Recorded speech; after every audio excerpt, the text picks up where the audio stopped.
Autolite and its 96,000 dealers present Suspense. Tonight, Autolite brings you a story of desperation and terror. Another Man's Poison. Starring Mr. Charles BOYER.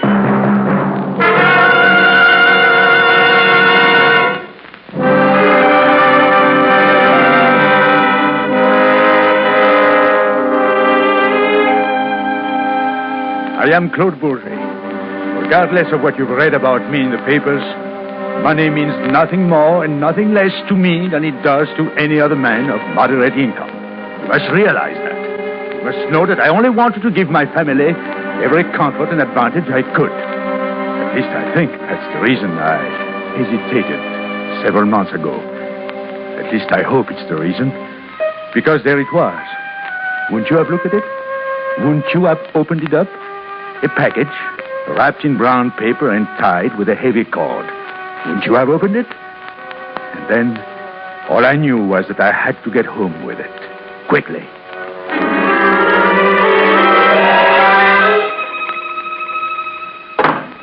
Alice! Claude! What? Claude? What's the matter? What happened? Look at this.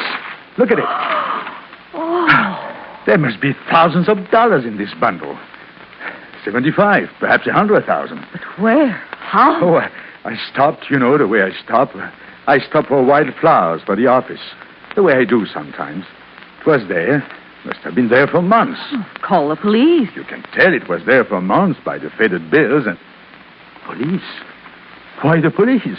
Because it isn't ours. Someone lost it. I don't know. What if I do? Isn't there money? Let anyone with a good enough story come along, anyone, and they would turn it over to him. They wouldn't be out anything. Claude, you have to turn it over to the police. Well, how could we explain it? Well, we'll move away, go to the Pacific coast or something, and... This is our home. The children have their friends here. Our friends. Yes, you're right. It's fine. Just allow me one thing. Let me protect our interest. Isn't that reasonable? To protect our rights? How do you mean? Well, I'll go and see Tom Haskell. Well, all right. But, well, how can a lawyer help? What for? You said all right. You said you would let me look after our interest in this. And then you'll give it to the police. I'll do the right thing. You know that, Alice. Now, get me a satchel. A small one.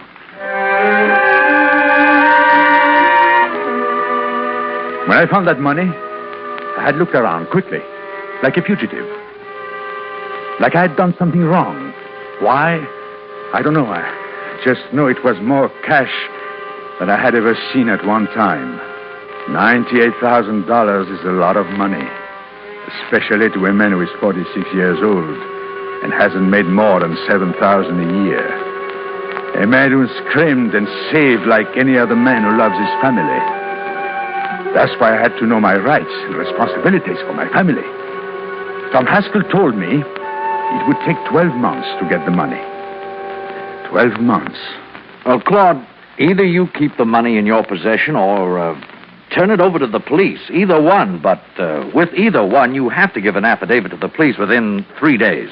And at the end of a year? The law says it's yours if no one presents valid proof to the contrary. Hey, mister, who is to say it's valid?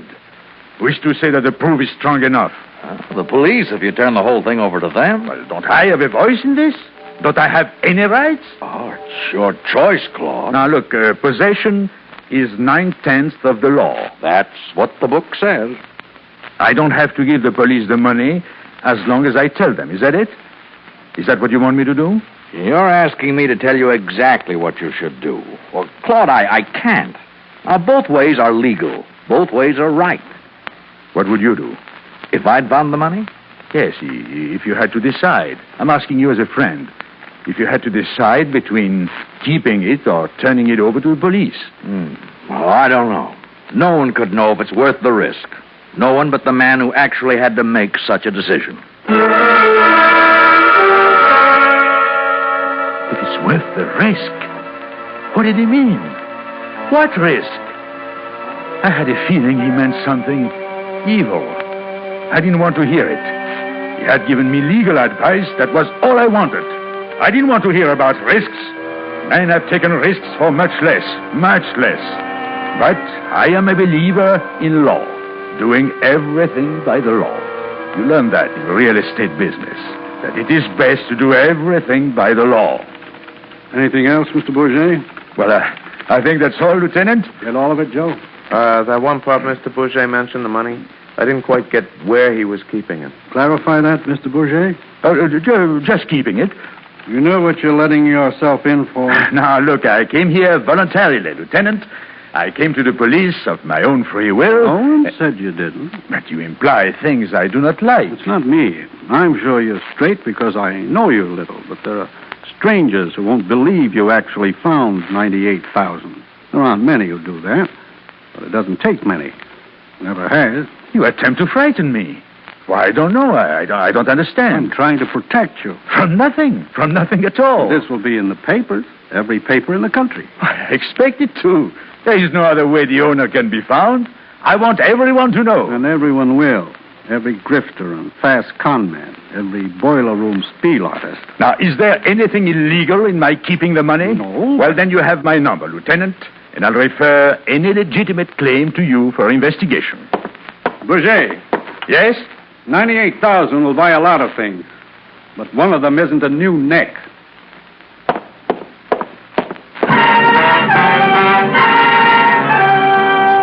I hated Lieutenant Gaston. He hadn't done anything to me, but I hated him. He had made me afraid. No, he had made me realize I was afraid. Why do we hate people who make us realize we are afraid? But the months passed and nothing happened. Just torrents of lies and hysterical claims, a few threats. Some I turned over to Gaslin. Nothing at all.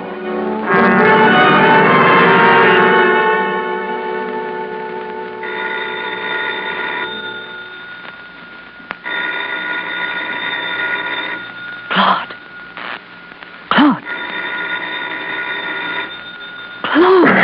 What? The phone. No, what time is it? Almost dawn. Claude, don't answer it. Oh, please, Claude. Who's calling? Yes? Mr. Claude Bourget, Yes? Kansas City calling. Here's your party. Kansas City. Bourget, Who is this? that's not important right now. I won't speak unless you identify yourself. You don't have to. I'll do the talking. That's better. Now, if it is about the money, the police investigate all Shut up and listen. Now, I will not be talked to like that. What was it, dear? Nothing at all. I'm not one of those fanatics. Oh, come to bed, Claude. Claude, come to bed. I'm sorry, sir. Your party was disconnected. Go ahead, please. I'll make it simple and clear. Until I see you, don't spend any of that money. Don't recognize anybody's claim to it. Don't contact the police. It'll be easier for you. A lot easier if you follow my instructions. No, listen. Hey, come back. What is it? Claude, come to bed. Nothing, Elise. Nothing.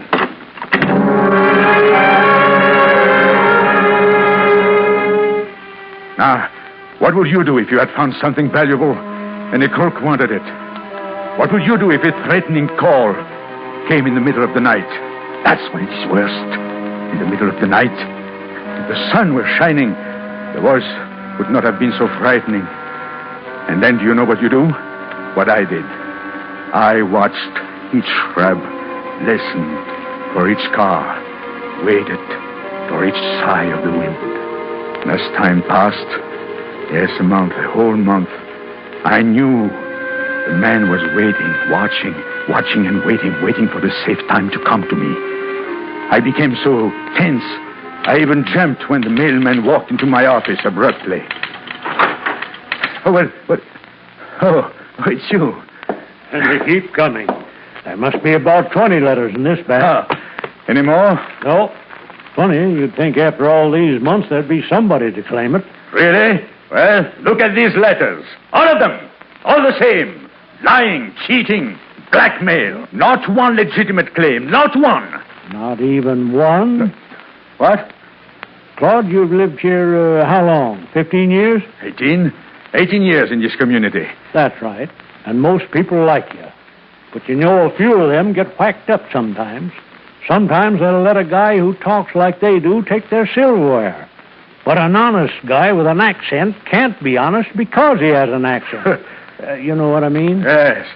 So if he has $98,000. Especially if he's got $98,000. They say if you were playing straight, somebody would have come along with a legitimate claim. I have been honest.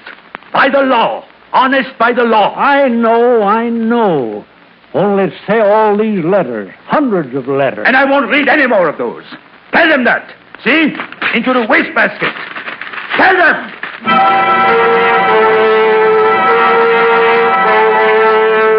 I knew I shouldn't have shouted at him. I knew it. He was a friend. But even friends became a burden while I waited. I lost interest in my work, didn't pay attention to it. I began driving around the town, looking for something, for someone, for the man who phoned. I know it sounds crazy because I didn't even know what he looked like. Yet I thought maybe something somehow would give him away, all the while knowing nothing would. That's why my friends were becoming a burden. That's why it was hard to talk to them. Hard to talk to anybody. Oh, I don't care what the reasons, Claude. You can't treat friends like that. People will just stop inviting us to parties. I was getting on my nerves. Well, the past weeks, everybody does. Everything. All right. Go inside. I'll get the paper.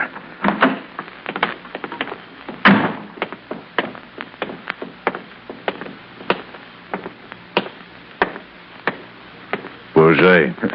Who is it? My name is Chronic.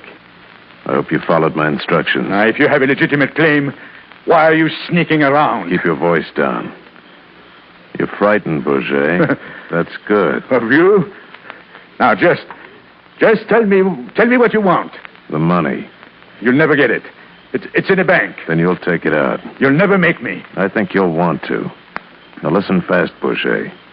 A year and a half ago, there was a big upstate payroll job. The money is mine. 400,000. Half of it's been found. Only half. 3 men pulled that job off. One's in South America. No, it belongs to me. And one's in jail. The third one, nobody saw him. So he could be anybody. No. Me, you, anybody. Leave me alone. And that one guy in jail. They wanted him to talk for a long time. He's ready to now. He's ready to say Claude Bourget was number 3. No. That Claude Bourget killed the payroll guard. That Claude Bourget is responsible. I don't believe a word you say. He sent a letter to the police in this town. I'm known here. I'm respected. I'm known. What judge would believe a man just happened to find $98,000 in a field? Come now, Mr. Bourget. What judge would believe that? For years, I'm known here. The man in jail can't say he made a mistake. When I tell him to. Good night, Bourget. I'm known. I'm known.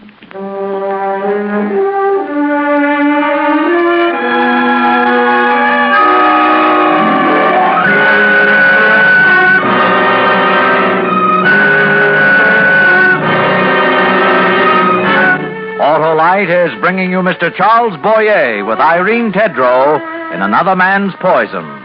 Tonight's production in radio's outstanding theater of thrills, Suspense.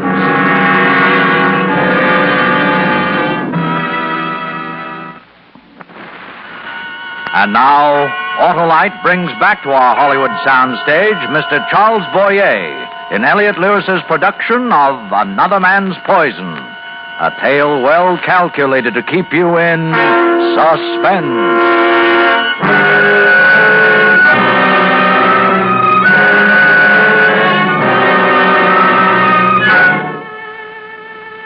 In just a few hours, overnight, everything had gone crazy. Nothing was what it had been. I couldn't make my wife understand why I couldn't go to the police, why it was different now. I couldn't make her realize the terrible predicament we were in, that the money was ours, and Kreinik, nor anyone else, had a right to it. But it wasn't time to plan, not a moment. The letter came. I knew it had come. I knew it the moment I saw the squad car pull up in front of my house to take me to police headquarters. I know it'll straighten out, Mr. Bourget. I'm sure of it. Well, it had better straighten out. I've never heard of anything so preposterous. You must realize this robbery was and is a great embarrassment to the police, Mr. Bourget. Well, why should I be made to suffer for police inefficiency? A criminal, a common thief, a convict writes a letter. Is his word better than mine? I've been a respectable citizen. We choose to believe you. We want to believe you. Well, then goodbye. I have a lot of work to do. You're making it tough for us to go along with you. Are you accusing me? It's a request. I'm asking you. Just bring in the money. We'll check it. Check it? Check the money? Why would you check the money? Some of the serial numbers in that stick-up are registered. You suspect me. That's it. Just bring in the money.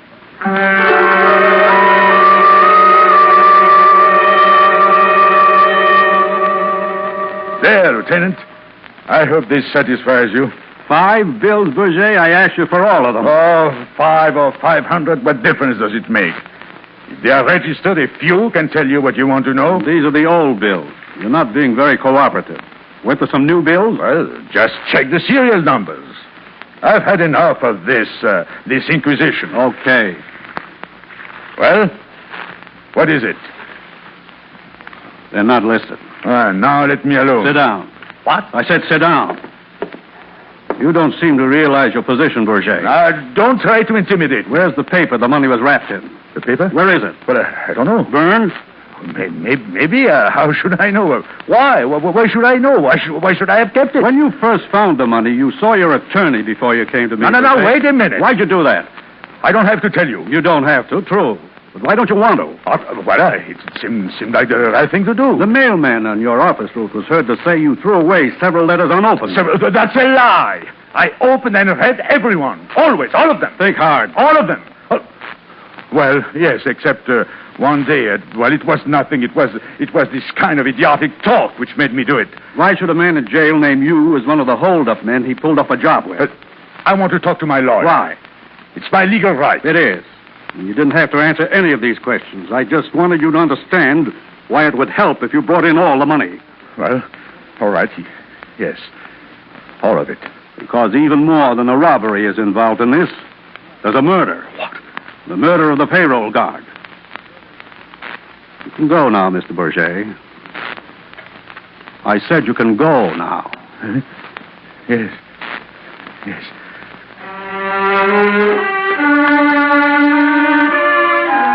A paper bag no one would keep, I also threw away. As any man would see a lawyer first, I too saw one. As any human being would have become angered, I tore up the letters. But these all meant something else when Gaston put them together. They meant I too must add them up and find the exact, the perfect answer.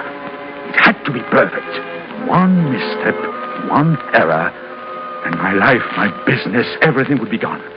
It had to be perfect. Call Tom Haskell. You need a lawyer, Claude. You must have a lawyer. Oh, I went to him once. Did he anticipate anything? Did he tell me what to do? Well, you need him now. The money. If they registered any of the serial numbers of that money, I'm through. I'm finished. Well, maybe it It must be. Everything fits together. The robbery north of here, the amount of money, its age, Kranik's story. Give the money to the police. Yes, and if I do, Kranik will not recall the letter. Oh, but, Claude, if the money isn't registered, there's nothing to fear if the money is... And if it is, what shall I do? There must be something. There has to be something. But you're innocent, Claude. Oh, yes, except that thousands of innocent men have gone to jail or been executed. All innocent, all of them. Oh, don't, Claude, don't say that. They're circumstantial. It's all circumstantial. Most cases are. Money, the letter, or wrapping paper, and the serial numbers. I don't even know what I was doing on the day of the robbery. It was so long ago. Why do you have to remember? This is crazy. You don't have to remember. But I do, though. That's what it's come to. I must. Well, then let's remember. Let's try to remember. Well, it was July.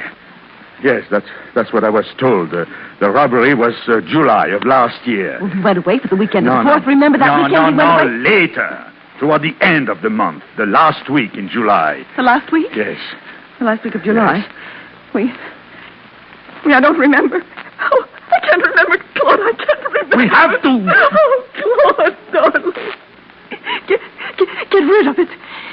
We managed before. No. We had what we wanted. No. Get rid of the money. It's too late. Don't you understand? It's too late. Oh, the newspapers. What?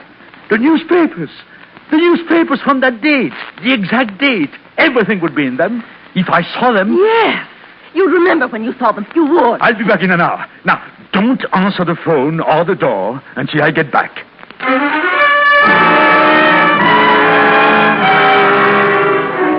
I tell you, you know when you are being hunted. It wasn't Krennic following me. It was another pursuer. A new one. The police. If I didn't know it, why did I glance over my shoulder when I entered the newspaper building? I knew it, and I saw him. I went back to the file room. But as soon as I got there, I wanted to get out. I felt something terrible would happen to me if I stayed. I filled out a request slip, and I saw the girl surreptitiously give it to the officer. I waited like a stone image. And finally, when the papers were given to me, I frantically searched them and found it. As I found the paper and the date of the terrible information. And then I had to get home. Home. I would be safe there. Yes, home was a place to think, to figure things out, to save my life.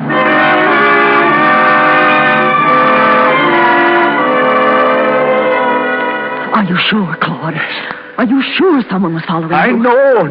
I've seen him before. I know it was a detective. Oh, you're too upset. You think he was. You imagine. I tell you, the police are after me, too. No, Claude, they can't. A year and a half. They've waited a year and a half to get someone, anyone, for that holdup. Didn't seeing the papers help? Certainly, a lot. You remember? Do you remember? What? That week, the Laval farmland I went to see about. Well, I don't understand. Upstate. I had to go upstate that weekend. Oh, no. Yes, of all weekends, that one. I had to go upstate, that one. What can we do? The money, it's the only proof. The only real proof. They'll find it. No, they won't. They'll search. They'll never find it. Give it to Krennic. Give him the money. Krennic? But he's the only one of the three murderers who is alive and free. Do you think he would let me live for 24 hours once he had the money? Then burn it. Burn it? They'd never find it. The proof, one way or the other, the proof would be gone. Burn it? The payroll guard was killed. Come. You have to. Yes, I have to. See what it is. I'll get the money. The stranger, Claude. Don't open the door. It's Krennic. He's the killer. Tell him I'm out. Keep him away from the backyard. Just a minute, please. Open up.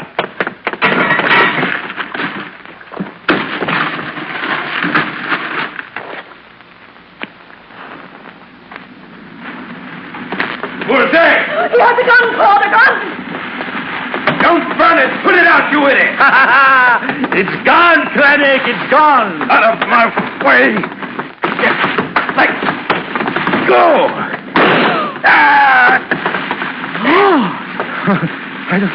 The gun. I got it away from... It went off. Brigade! What the devil did you... Keep away, Lieutenant. Keep away from me. Put that gun down. Doctor. Give me... Doctor. Mrs. Boucher, call emergency. Stay where you are, Alice. But, Claude... If he dies, you'll have 2 murders on you, Boucher. Now, Krennic, listen. Listen, Krennic. You'll bleed to death, Krennic. Listen to me. There won't be any doctor unless you tell them. Tell them, Krennic.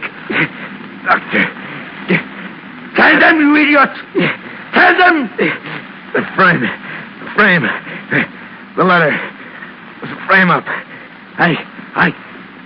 The doctor. Please. Go on. I framed Boucher. The letter. It was a lie. Thank you, Krennic. Now, Alice. Now, call a doctor. Call a doctor.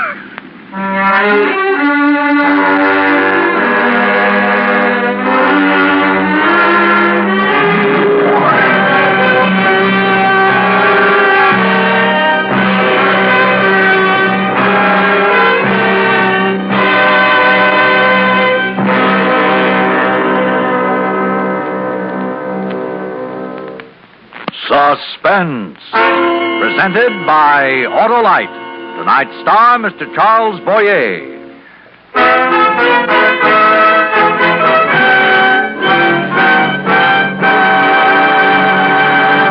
Next week on Suspense, our star will be Mr. Jeff Chandler in Fresh Air, Sunshine, and Murder. To be followed by Mr. Dick Powell in Overdrawn on Suspense. Suspense is produced and directed by Elliott Lewis, with music composed by Lucien Moraweck and conducted by Lud Gluskin. Another Man's Poison was written for Suspense by Arthur Ross. In tonight's story, Irene Tedrow was heard as Alice and Paul Frees as Krennic. Featured in the cast were Herb Butterfield, Joseph Kearns, Truder Marson, and Russell Simpson. Portions of this program were transcribed. Charles Boyer may soon be seen starring in the Paramount picture Rage of the Vulture. And remember, next week on Suspense, Mr. Jeff Chandler in a tale we call Fresh Air, Sunshine, and Murder. You can buy Autolite Stay-Full batteries, Autolite standard or resistor-type spark plugs, Autolite electrical parts at your neighborhood Autolite dealers. Switch to Autolite. Good night. This Saturday is Armed Forces Day, the day on which America pays special tribute to the active members of her 5 services. The men and women of our armed forces deserve our deepest gratitude. We salute them as America's finest citizens. This is CBS, the Columbia Broadcasting System. KNX, Los Angeles.